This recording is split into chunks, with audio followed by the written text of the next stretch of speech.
Hello everyone. देखिए, आज मैं जो हूँ ना, the power of subconscious mind, Joseph Murphy की बुक पढ़ रही हूँ। तो यू कांट बिलीव कि जो इस बुक के अंदर लिखा है वही सारे के सारे लॉ ऑफ अट्रैक्शन की वो चीज आपको बार बार कह रही हूँ। और मेरे हिसाब से सभी के सभी आपको बिल्कुल सच बोल रहे हैं और बहुत अच्छा बोल रहे हैं। देखिए, इसमें ना एक सेंटेंस है, बिल्कुल क्लियर कट उसमें दिख रहा है। वो ये कह रहा है कि the subconscious can not reason like your conscious mind. यानी कि कॉन्शियस माइंड हर चीज के लिए रीजन पूछता है, कारण ढूंढता है, लेकिन सबकॉन्शियस माइंड ऐसा नहीं करता है। इसके अंदर और भी एक चीज बहुत अच्छी लिखी है कि your subconscious mind can not argue controversially. Subconscious mind जो है आपसे आर्ग्यूमेंट्स नहीं कर सकता है, कंट्रोवर्सीज क्रिएट नहीं कर सकता है। जो भी करता है आपका कॉन्शियस माइंड है, क्योंकि कॉन्शियस माइंड मीडिया से, जैसे आपके 5 सेंसेस ऑर्गन्स हैं, ये आपके कॉन्शियस माइंड के साथ अटैच है। आप जो देखते हैं, सुनते हैं, समझते हैं, फील करते हैं, वही सारी चीजें आपका कॉन्शियस माइंड लेता है ना? और जो वो लेता है, चाहे वो आप अच्छी चीजें देख रहे हो, अच्छी चीजें समझ रहे हो, तो वो अच्छी चीजें ले लेता है। लेकिन अगर आप कहीं अच्छी चीजें नहीं देख रहे हो, या आप इस टाइप के माहौल में रहते हैं जहाँ लड़ाई झगड़ा है या गाली गलौज है, या एक दूसरे के लिए आप शब्द बोलना है, एक दूसरे का बुरा सोचना है, तो आपका जो कॉन्शियस माइंड है वो उन सब चीज़ों को ले रहा है, ग्रास्प कर रहा है, क्योंकि देख रहा है, टच कर रहा है, महसूस कर रहा है। और फिर वो उस चीज़ का ना एक खाँचा, जैसे कोई भी चीज़ को बनाने के लिए हम लोग एक साँचा या खाँचा, जो भी आप लोग कहते हैं, उसको तैयार करते हैं, फ्रेम तैयार करते हैं। उसी फ्रेम को वो आपके सबकॉन्शियस माइंड के अंदर फिक्स कर लेता है ना? जैसे पर्टिकुलर किसी एक पर्सन के बारे में आपने परसेप्शन तैयार की, अरे ये व्यक्ति तो बिल्कुल बेकार है ना? इससे तो कोई काम होता ही नहीं है, या इसको कोई भी काम कह दो तो ये कर ही नहीं सकता है, या इसकी नॉलेज ही इतनी नहीं है, या इसकी अकल ही इतना काम करती है, ये भी क्या कर सकता है ना?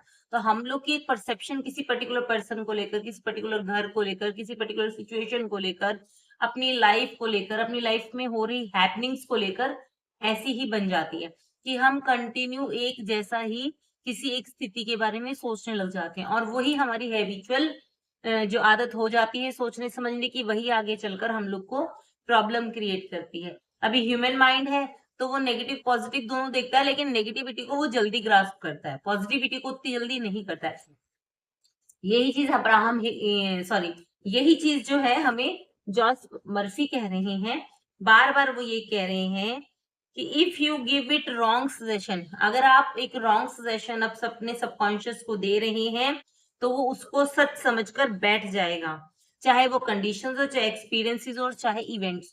वो बिल्कुल क्लियर कट बता रहे हैं, कह रहे हैं कि जो भी चीजें आपकी जीवन में हो रही हैं, वो सिर्फ और सिर्फ आपकी एक सोच का रिजल्ट है। क्योंकि आप जैसा सोच रहे हैं वही आउटकम बाहर जा रहा है, एनर्जीज वही। एनर्जी भी क्या है, कोई बाहर से नई एनर्जी थोड़ी ना बन रही है।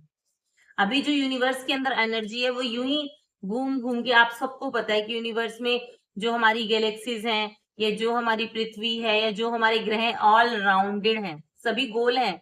ऐसे जा रही है एनर्जी, ऐसे जाके वापिस आ रही है, चाहे वो ओवल शेप में जाए, चाहे वो राउंड शेप में जाए। लेकिन ऐसा नहीं है कि इस कोने में जाके इधर की एनर्जी खत्म होगी और उस कोने में जाके उधर की एनर्जी खत्म हो गई। ठीक है ना? तो जितनी भी एनर्जी है वो ऐसे घूम घूम के वापिस आती है। हम गीता में पढ़ते हैं, जब भगवान श्री कृष्ण जी कहते हैं कि जैसा कर्म करोगे वैसा फल मिलेगा, है ना? या जो आप बीजोगे वही आप काटोगे। तो इसका मतलब क्या होता है? ये जो का पुरानी कहावत है, इसका मतलब यही है बिल्कुल क्लियर कट कि आप अपने सबकॉन्शियस माइंड में जो फीडिंग कर रहे हैं, जो आप उसके अंदर भर रहे हैं, भर भर के नेगेटिव थॉट्स आप डाल रहे हैं, आप लोग को पता लगता है अपने माइंड के अंदर। और वही जो नेगेटिव थॉट्स हैं, आपके वही घूम के रिटर्न होके वापिस आपके पास आ रहे हैं।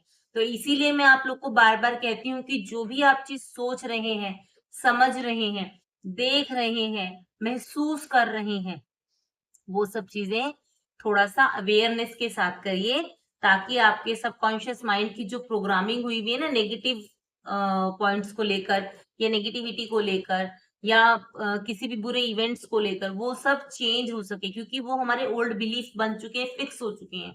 तो हम लोग को उसको हटाना भी है ना। अगर मान लो आप नहीं भी हटा पाते हो किसी बिलीफ को, तो कोई मैटर नहीं है, आप उस बिलीफ को एज़ इट इज़ रहने दो, लेकिन उस बिलीफ के ऊपर एक और नया बिलीफ बना के तैयार कर दो। जैसे मान लीजिए आपको लगता है कि मेरे साथ तो हमेशा बुरा ही होता है या मेरे साथ अच्छा होता ही नहीं। तो जो हमारे ओल्ड बिलीफ हैं, उन ओल्ड बिलीफ्स को हटाकर हमें नए बिलीफ सेटअप करने बहुत जरूरी हैं।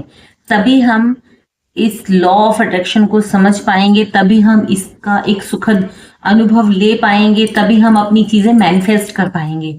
तो हमें ओल्ड बिलीफ को हटाकर नए बिलीफ स्थापित करने हैं। जैसे कि अगर आपको लगता है मैं बीमार ही रहती हूँ या मैं बीमार ही रहता हूँ, तो ऐसा ना सोचकर ऐसा कि मैं स्वस्थ हूँ, मैं हर काम स्वयं कर सकती हूँ और मैं सही समय पर उठती हूँ, मैं सही स्वस्थ भोजन करती हूँ, मैं अच्छा खाना खाती हूँ या मैं पौष्टिक चीजें ही खाती हूँ।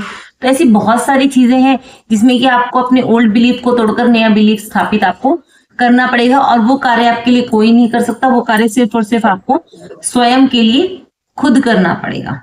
आप इस चीज को समझिए। और जो मैंने कहा कि सबकॉन्शियस माइंड के अंदर वही चीज फीड करवाइए जिससे आप बेनिफिट उठा पाए। कॉन्शियस माइंड में ऐसी कोई और फीडिंग मत करिए जिससे कि आपको आगे चलकर बहुत परेशानी हो। तो आपके अच्छे की कामना करते हुए मैं आपसे अब इजाजत लेती हूँ। Thank you so much for watching my video. Thank